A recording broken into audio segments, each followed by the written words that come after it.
मैं भी श्रीमद् भगवत गीता के श्लोकों को पढ़ती हूँ।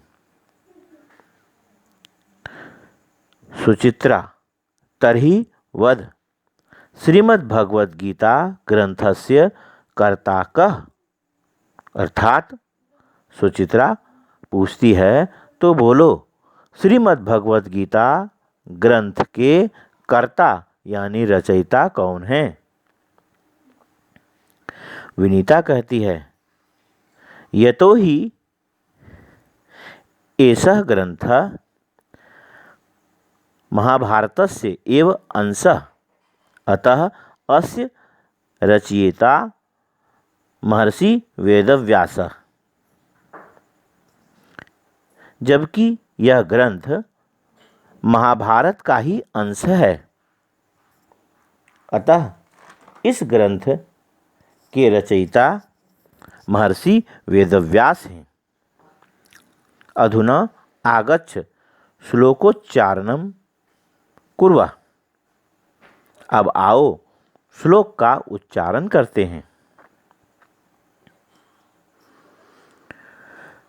पहला श्लोक है, कर्मण्येवाधिकारस्ते मा फलेषु कदाचन। कर्मण्येवाधिकारस्ते मा फलेषु कदाचन। मा कर्मफल हेतुर्भुर्मा ते संगो अस्तु कर्मणि। मा कर्मफल हेतुर्भुर्मा ते संगो अस्तु कर्मणि।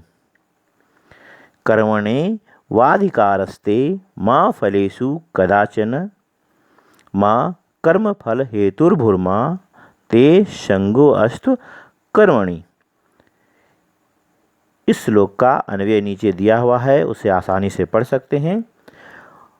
इस श्लोक का अर्थ हुआ वह इस प्रकार है, तेरा कर्म करने में ही अधिकार है, उसके फलों में कभी नहीं। इसलिए तू कर्मों के फल का हेतु मत हो तथा तेरी कर्म न करने में भी आसक्ति न हो। अर्थात तुम्हारा अधिकार सिर्फ कर्म करते रहने में है, उस कर्म के फलों में तुम्हारा ध्यान कभी नहीं होना चाहिए। अच्छे कर्मों का अच्छा फल अवश्य मिलता है, इसीलिए सदा कर्म करते रहो।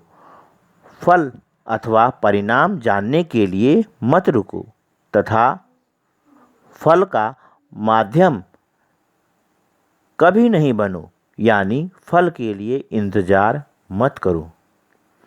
तुम्हें हमेशा कर्म करते रहना चाहिए। कर्म नहीं करने के प्रति आकर्षित मत हो जाओ, यानी बिना कर्म किए फल की इच्छा ना करो। विस्तृत रूप में इस श्लोक के यह अर्थ थे। दूसरा श्लोक है, परित्राणाय साधूनां विनाशाय च दुष्कृतां धर्म संस्थापनार्थाय संभवामि युगे युगे। परित्राणाय साधूनां विनाशाय च दुष्कृतां धर्म संस्थापनार्थाय संभवामि युगे युगे। इसका भी अन्वय नीचे दिया हुआ है। इसके अर्थ हुए कि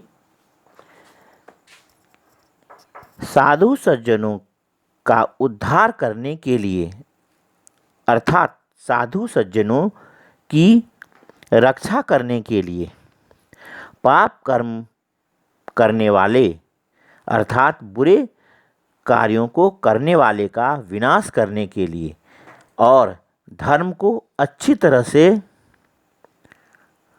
स्थापित करने के लिए, यानी धर्म को पुनः अच्छी तरह स्थापित करने के लिए मैं, अर्थात श्री कृष्ण कहते हैं, मैं युग युग में इस पृथ्वी पर प्रकट हुआ करता हूँ ताकि लोग बुरे कर्मों को न करके धर्म के मार्ग पर चल सकें। इस श्लोक के यह अर्थ थे। तीसरा श्लोक है, त्रिविधम नरस्येदम द्वारम नाशनम आत्मनः। त्रिविधम नरस्येदम द्वारम नाशनम आत्मनः। कामः क्रोधस्तथा लोभस्तस्मात् देतत् त्रयं त्यजेत्। कामः क्रोधस्तथा लोभस्तस्मादेतत् त्रयं त्यजेत्। इसका भी अन्वय नीचे दिया हुआ है, जिसके अर्थ हैं काम, क्रोध तथा लोभ, ये 3 प्रकार के नरक के द्वार हैं। अर्थात काम, क्रोध और लोभ सभी अनर्थों के मूल और नरक की प्राप्ति में माध्यम होने से नरक जाने के द्वार के रूप में हैं।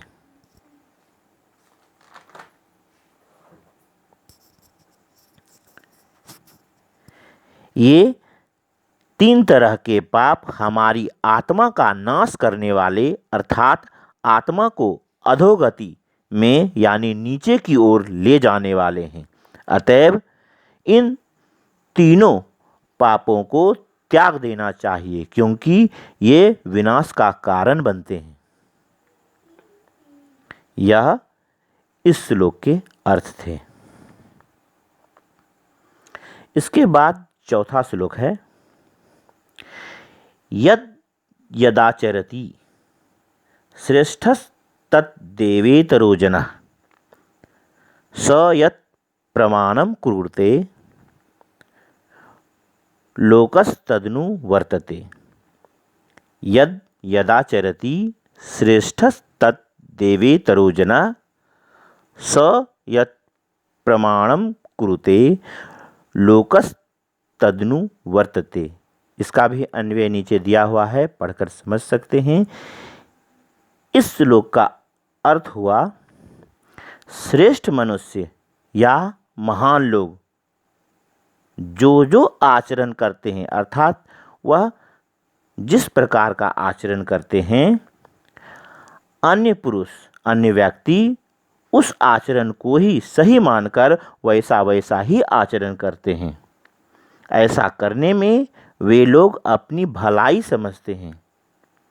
वह महान व्यक्ति या श्रेष्ठ पुरुष जैसे व्यवहार या आचरण को उत्तम प्रमाणित कर देते हैं, समस्त मनुष्य समुदाय उसे उत्तम आचरण मानकर उसी के अनुसार बरतने लग जाते हैं, अर्थात वैसा ही व्यवहार करने लग जाते हैं। अर्थात उस उत्तम प्रमाण का अनुसरण पूरा समुदाय किया करता है। इसीलिए श्रेष्ठ व्यक्तियों को हमेशा उत्तम आचरण करना चाहिए। इस चौथे श्लोक का यह अर्थ था। 5वां श्लोक है, श्रद्धावान लभते ज्ञानम तत्परः संयंतेन्द्रियः।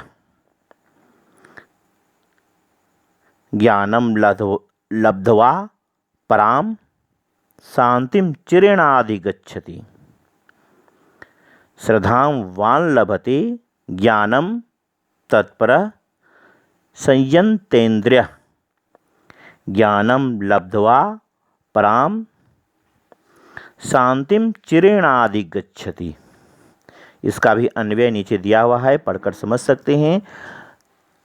इस श्लोक का अर्थ हुआ, जो व्यक्ति जितेंद्रिय है, यानी जिसने अपनी इंद्रियों पर विजय प्राप्त कर लिया है, अपने आप की इंद्रियों पर विजय प्राप्त कर लिया है, जो अपने आप को संयमित रख सकता है, जो साधन परायण है, अर्थात सभी साधन के साथ तत्पर या तैयार है, जिसके पास में सभी साधन मौजूद हैं और वह सभी साधन के साथ तैयार है, तथा जो नर श्रद्धावान है, अर्थात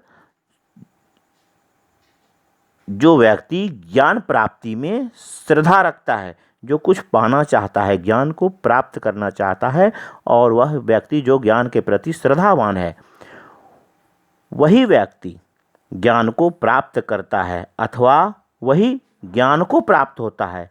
ज्ञान उसी को प्राप्त होता है और वह ज्ञान को प्राप्त होता है, तथा ज्ञान को प्राप्त होकर वह बिना विलंब या देर किए तत्काल ही भगवत प्राप्ति रूप यानी परम प्रभु के स्वरूप परम शांति को प्राप्त हो जाता है, अर्थात वह मोक्ष को प्राप्त करता है। यह थे इन 5 श्लोकों के उच्चारण के साथ उनके अर्थ। इन्हें ज़रूरत के अनुसार से सुने और दोबारा रिपीट करें तथा प्रत्येक श्लोक के अर्थों को लिखने का प्रयास करें। धन्यवाद।